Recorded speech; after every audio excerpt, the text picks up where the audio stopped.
So Brent, I just wanted to ask you, some of the growers that we speak with, they're a bit concerned because it's a wood-based material, and so they wonder, are they going to have to really drastically change their fertilization when they move to HydraFiber? No change. We made 0 changes as far as our fertility program. We're still at 100 parts per million nitrogen, no difference. We pick up the pots now because you can't judge at a distance the moisture content of the actual pot.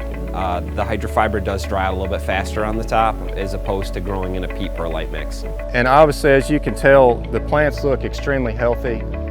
No nutrition changes have been made since switching to this HydraFiber substrate. A lot of people, I think, have the misperception that the wood is going to eat up some of the nitrogen. And what we have seen here at South Central Growers is that that is not the case. All plants seem to be growing in the same fertility regime that we were using in our previous mix. Most people are familiar with a hydration curve, 1 to 5, 1 being the driest, 5 being the wettest. What we have done is saying, okay, we're going to cut number 5 out.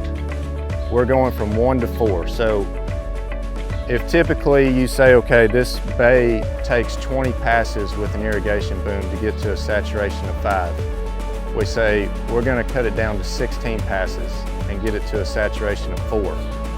And the results we've seen is it acts more like 5 when you're at a 4. With previous media, you never saw these feeder roots towards the top, because when you got to a dry, say a 1 or 2, the top portion of your soil will get extremely dry and you get salt buildup and these roots will get burnt. Everything I've seen from start to finish this year has had feeder roots from top to bottom. And I think your plants are just going to be a lot healthier as an end result. We have had to change little to nothing in our growing practices and our culture practices, which is a huge benefit with using HydraFiber. HydraFiber just fits in that mold, and it's what works best for here at Color Point. With the reliability and the trucking and where it's produced and how it'll be shipped, it just works in our mold of how we want to get production done. I don't have to do anything different. I don't have to relearn the product.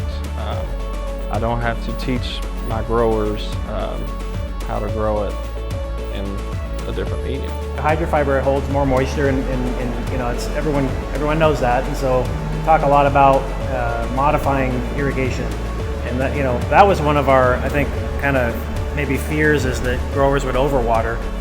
But really the transition has been pretty smooth. The growers adapt pretty fast, to the new media, and we didn't have major issues. We've not found anything that doesn't like the HydraFiber. A lot of growers talk about boosting feed rates when you go to a wood-based substrate. We have not done that yet, but I really don't think we fed any differently than we would normally. Nope, everything we done the same way like we did with mix with perlite. The HydraFiber does definitely wet easier than our other mix did, which is good to see, because we hadn't used a whole lot of moisture in our mix before. We use a little bit more water now, and it definitely has helped us get the plants wetter right after transplant. We have not changed anything in our fertilization program at all, which has been good. I mean, then for that aspect, that's an easy transition versus, maybe you got to up your feed or less it. I mean, but by and large, we haven't changed anything.